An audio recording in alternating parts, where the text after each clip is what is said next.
Hey, Kurt, you wanted to see me about something? I think everybody wants to see you about something. I knew this was coming. We should take this upstairs. It may take a minute. Let's go.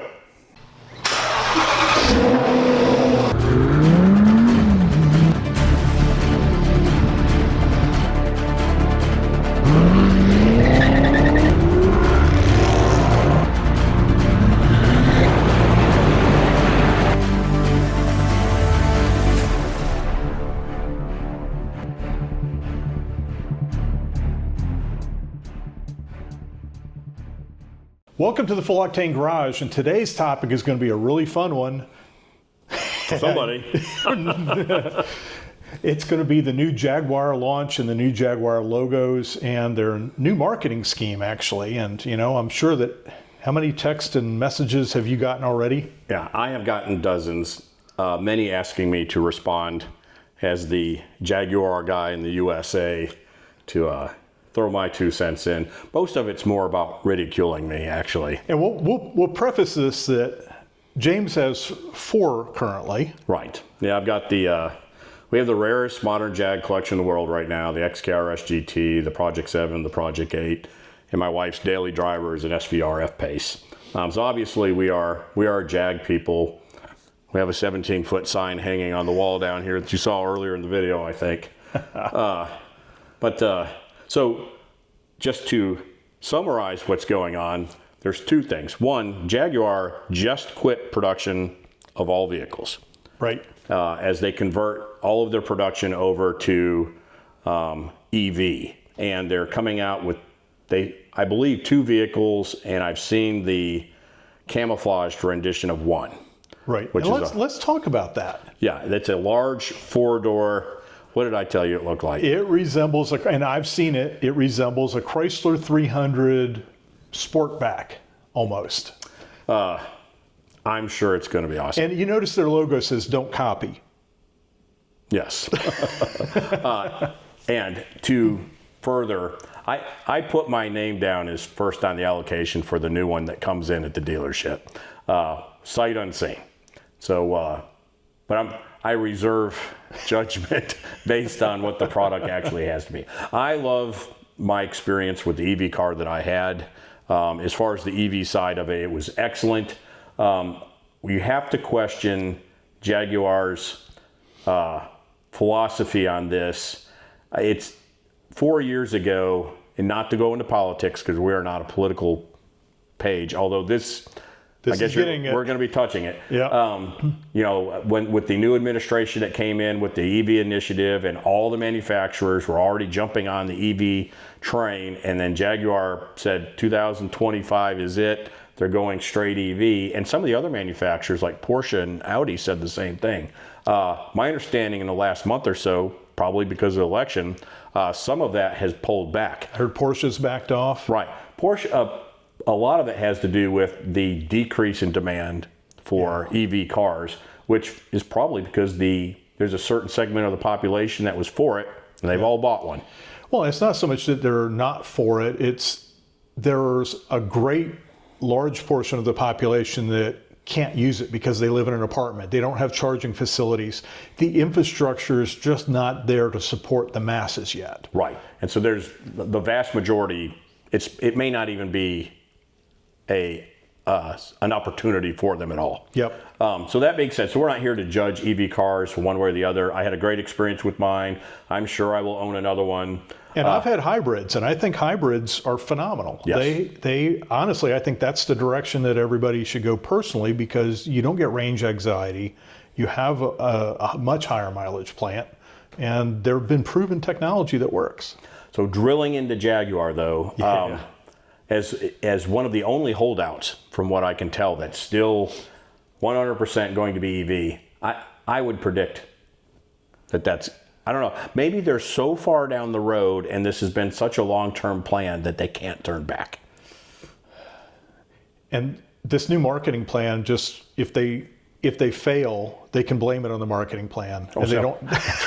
Okay, so EV. So that was number one, was the EV thing. I don't understand it. I love Jaguar. I love my Jaguar cars. We spent time at the factory. I love the people at Jag. I didn't get any indication from the individuals that I've met over there or the people that I talked to or at the dealership that indicated anything affiliated with the current marketing program that just came out. And it's all about this commercial, right? Yeah. And you can go find it. Just Google Jaguar woke commercial and you're going to see it. And I'm sure we're going to have a thumbnail that's probably going to reflect it somehow or another. But there's no car in the commercial whatsoever. Nope. And it seems like they are on the same bandwagon from marketing plans from 2021 when everyone was jumping on this woke parade, basically. Yeah. There is nobody in that commercial that represents a Jaguar buyer. That's fair. Yeah.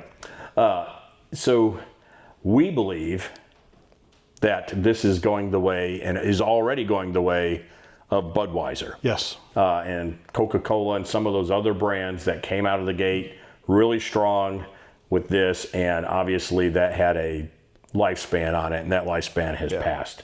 So what is my personal opinion? I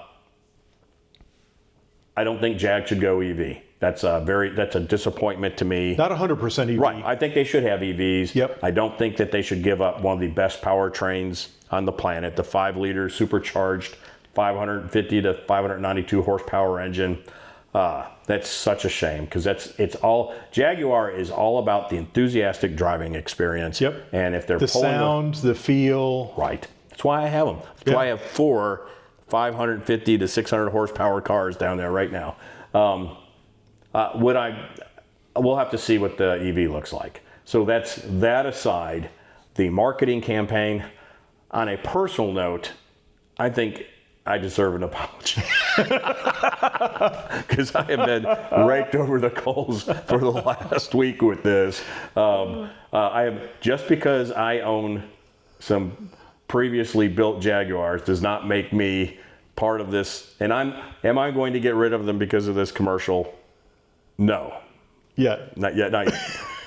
But stop. There's my message. Please stop this nonsense. Get back on the straight and narrow. Let's talk about cars. Let's make it about cars, not about the rest of the political crap that has been a failure for all the other industries out there. I don't believe it's a winning proposition. I've talked to people at Jag. Yeah. They're with me on this. Well, they only have 15 DEI organizations. Yeah, I think that's probably the appropriate amount. Yeah. They have more DEI people than they have designers is what my understanding is.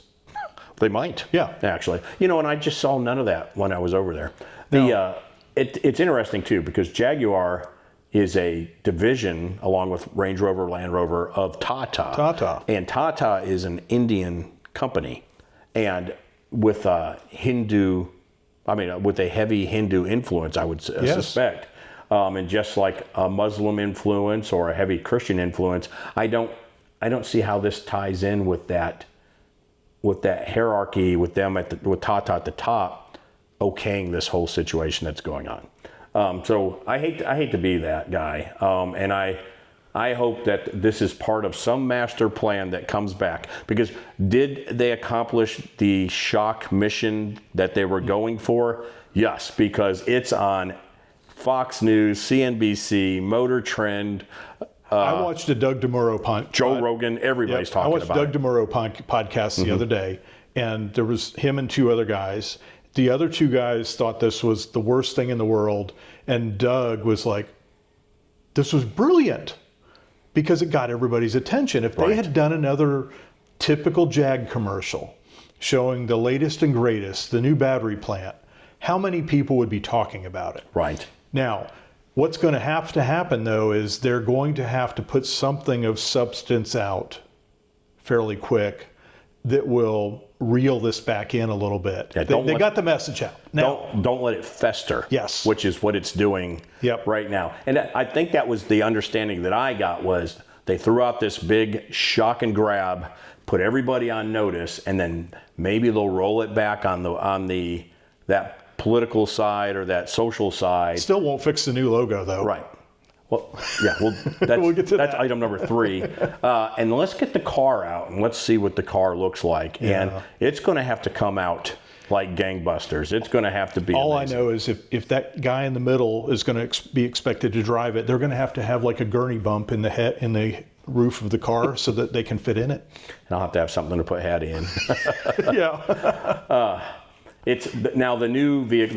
They're coming out with a 4-door and I believe an SUV. And what I saw was the 4-door, and it's supposed to compete directly with Bentley and Aston Martin. So Yeah, it's that was going the to other thing. They're talking about a $100,000 plus line now. Right. It's not going to nothing sub $100,000. Yeah, so it's like 130 to 150 Yes. is what I think is what it's going to be. So that's a tall order. But anyways, I just felt we were obligated to address it because so many people have come to us about it. You were obligated to address it. I have Corvettes. You're affiliated. We're not doing this. You only hang me out, man. But anyways, and then on the logo itself, look at the before, show the before, and then look at the after. And we'll put some video or some images up on this, but it just makes no sense. You have a mix of capital and lowercase letters, capital G. They haven't explained what the logo means now. And that's the piece, other than change and it being different. Maybe there's a meaning behind each of these letter categorizations and stuff. And then they've redesigned the Leaper also. The Leaper doesn't look quite as... we're gonna have to. I gotta get more swag. We're gonna have to get a new one for your garage. That one's gotta go. Gotta come up with the times. Okay, guys. So that I think you get the consensus of where we are with this. On the EV thing, not sure it's the best idea. Maybe hybrid, keep some gas cars in there. Going all EV is a huge. That's a huge risk. Yep. And I'm not sure in the current political environment over the next 4 years that's going to pay out. The media, disappointing. Don't go there. Don't go there. Keep it to the straight and narrow. That's not your customer base. Let's stay with. There's a place for that. I don't care what people do on their own, but let's keep. I go to car media on social media to escape the political crap. Yes. And don't bring it into my escape. Don't bring it into our little safe haven here because there's no place for it. And on the logo, doggone it. I'm not sure what's going on. It's kind of like new Coke. Maybe old Coke will come back. So let's solicit some answers from you guys. Please pile in on the comments and let us know where you stand. Matter of fact, give us I don't want to say thumbs up or thumbs down. We don't need a bunch of dislikes on there. But let us know what you think in the comments. Is it a positive move for Jaguar, or do they need to change course? And let's work this out, and we will certainly do another video as this progresses, because they definitely have to respond to this. Yeah. Surely they knew. Surely they knew, right? Or is James just being too sensitive and he should get on board with this? I think it's the fact that I'm not sensitive that I'm not on board with this. I feel like I just lost $60,000 worth of value in my garage in the last week. Let's not do this, guys. Let's get back on. This is the first time in a long time that I have actually genuinely felt sorry for James. No, you don't. All right, guys. Yeah, pile in the comments. Let us know what you think. Got anything else? That's it. All right. Thanks for watching. It's the Full Octane Garage. If you like our videos, don't forget to subscribe. Check us out on Facebook and Instagram. We also have more content on Driving with Melissa on Facebook, Instagram, YouTube, and apparently TikTok now. And then check out Full Octane Insurance. You now have a new YouTube channel. Yep. He's going to be putting out all types of helpful information on insurance. And then jump over. We'll put a link to the website for your collector car insurance and other insurance needs. Yep. Thanks for being with us. Come back often. We'll see you soon at the Full Octane Garage.